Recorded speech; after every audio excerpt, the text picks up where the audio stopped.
Greetings, everybody. I am the Starving Martian, and today we are looking at Counterstrike Part 1 in Mars Attacks, issue number 1 of the ongoing series by Topps Comics, put out back in 1995. And first of all, let me just say that I love the cover of this issue. This is one of my favorite Mars Attacks comic book covers, one of my favorite Mars Attacks images, actually, pieces of artwork in any Mars Attacks media. In fact, it made a very nice trading card in the Mars Attacks, what was it from? Invasion card line. And so just this image here of the Martian taking a big bite out of the Earth with a gooey molten core. Very, very nice. And of course, this is our friend Commodore, leader of the Nards. You can recognize him by his distinctive cheekbones. For those of you just tuning in, the Martians in the Mars Attacks comic book series by Topps are divided into two subspecies. The Nards, the Martians are most used to, the ones with the big brains, and then the Payaks. They're the ones with this single giant eye in their forehead. And so, getting down to it, this story comes right off the heels of the miniseries. And so as the miniseries concluded, the Martian invasion was incomplete.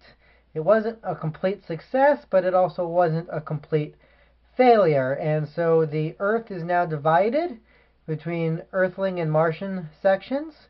Both sections have problems with giant insects.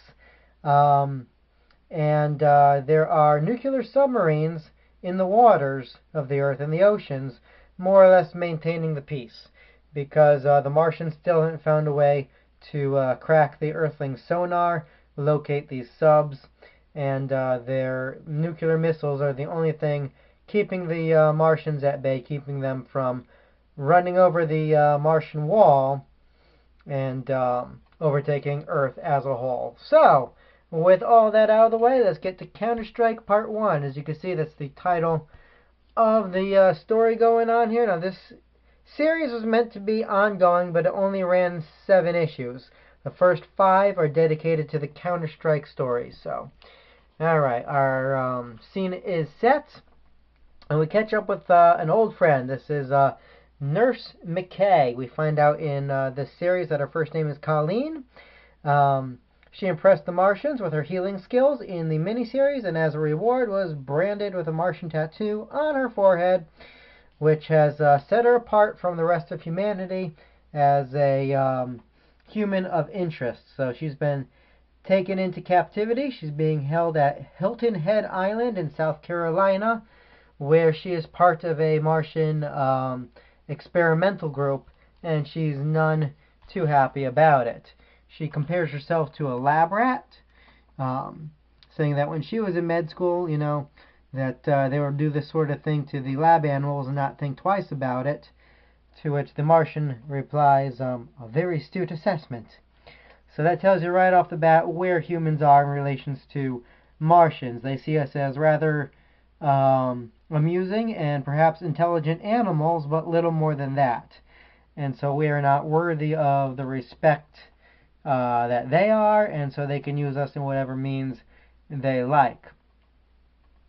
Apparently she's being particularly snarky this time around, leading our Payak here to inquire whether or not she's perhaps afflicted this Terran week.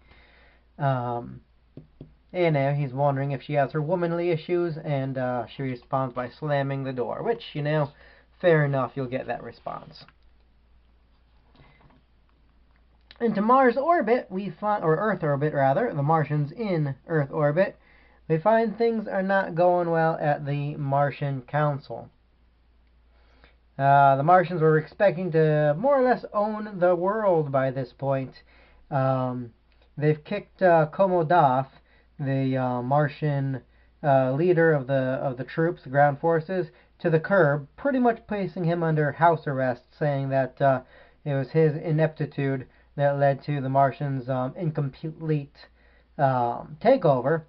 But now they find that where they projected that they would already have, located the submarines and fulfilled their takeover of the planet, they've not yet done so. And we see here the green is more or less humans dominate, whereas the red is Martian.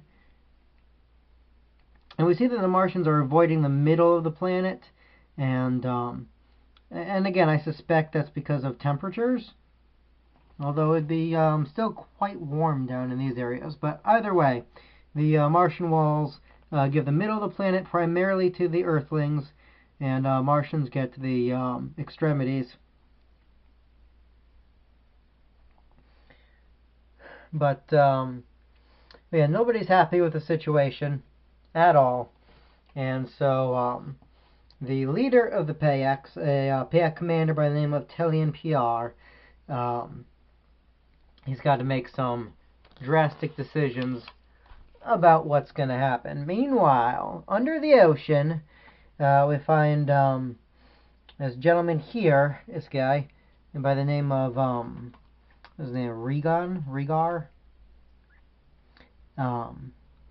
Anywho, he's come up with a plan of his own. We're not given many details right now, but we do know it involves computers. He's going to hack into their systems, the Martian systems, that is, in an effort to plant some sort of virus. We're not told exactly what yet, but it's quite clever what he wants to do. The idea being that the Martians will eventually get their own sonar and then discover these subs, and so Earth has to make their move before then. So he's given the go-ahead to do so in kind of a don't let anybody catch you, we will have to, deny even knowing you were doing this kind of way. Meanwhile, the PAX launch back towards Earth, and you see them heading towards sunny San Diego. And if you look at San Diego, you'll see giant ant hills, termite mounds, that sort of thing. The bugs have taken over. And so the aliens are doing these bombing runs, trying to eliminate what they can from the air. And then the ground forces are going to move in. And we're going to be seeing more of these ground forces very next issue. And I do quite like the ground forces a lot. It's green guy up here, by the way. We'll be seeing more of him in the next issue or two. He's got a bit of a character arc. He'll grow. Right now, he's just a newbie. This is his first time on land. This is his first time in combat. He's going up against the bugs. And he doesn't think it should be too bad. There can't be that many of them left. But he's about to get quite the wake-up call. And I really like his character arc and his story. It's actually one of my favorite parts of the series. And I like the idea that there's good guys and bad guys on both sides. Like, just because you're a Martian doesn't make you a monster. It's just you happen to be on the side that's taking over the planet Earth.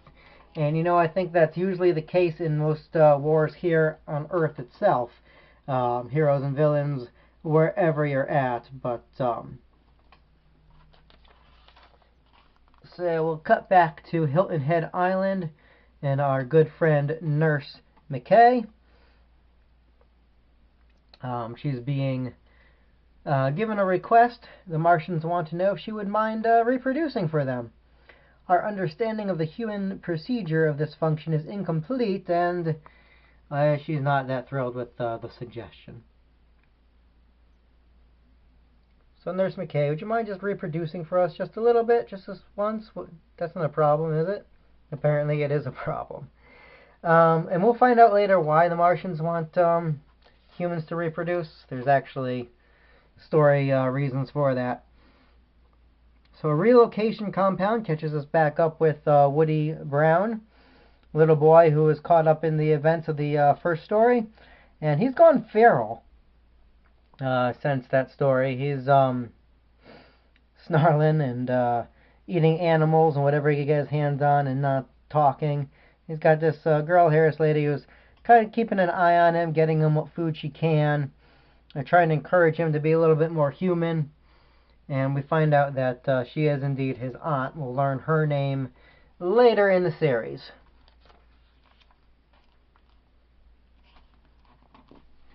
back to Hilton Head Island and yet another suicide. Apparently this is an epidemic. It's been happening quite a bit. People decide they'd rather kerplunk themselves than be part of the Martian experimentations going on. And this guy always looks comically flat to me. He looks like that Judge Doom at the end of Who Framed Roger Rabbit after he gets run over by the steamroller. But whatever. I love the way she's like, oh Lord, another one. And the Pax says, this is distressing. He was to be a reproductive mate. But that does not help her at all. And so we see a lot of stress being put on the situation, as one would expect. And so the Pax are going to go relieve Komodoth of his house arrest in the hopes that he can do something to complete the takeover of the Earth. And so it's been about a year, and yet all that time he's been waiting, and the first thing he says when the Pax enter, so soon? And he knew at the end of the last miniseries, he was like, this isn't going to work, guys, you're going to be coming back to me. So they have a conversation with them, which ends with him saying, let us talk. And talk they shall. And we end with a scene from the submarine where Rhaegar, I think it's Rhaegar, is looking at what appears to be a picture of him and his brother. And I don't think it's ever really spelled out, but the implication is that his brother probably perished in the Martian invasion, because we'll find out this guy is not the forgive and forget sort of person. He's definitely got a chip on his shoulder. He's got a vendetta. He's going to see these Martians go down no matter what it takes, and we'll see what happens with that as the series progresses. Interestingly, at least I find it interesting, there's an ad here, or a page of news rather, Martian movie news, telling us Mars Attacks the movies, and as the front cover indicates, soon to be a major motion picture directed by Tim Burton from Warner Brothers. So, and we all know how that movie turned out, but it actually says here, and I've heard this in connection with the movie, but it's nice to get confirmation, it will combine live action with stop-motion animation similar to the animation in Burton's The Nightmare Before Christmas. And I've heard that before, that's what Tim Burton initially wanted, but found it was going to be too expensive, and they went with Industrial Light and Magic and whatnot. And actually I'm glad they did. I do like the way the Martians turned out in the movie, but it would have been interesting to see stop motion, I suppose.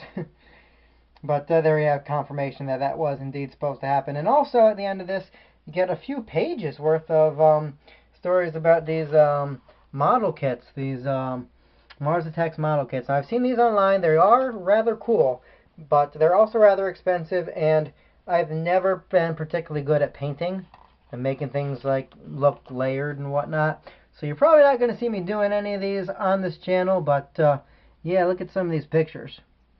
You know, if you're talented, if you can paint well, these do look like very nice additions to any Mars Attacks collection. So that is Mars Attacks #1. It's also collected in Mars Attacks Classics Volume 2, which I did an episode on quite a while ago. And so you could check that out, but it'll give spoilers for the rest of the series.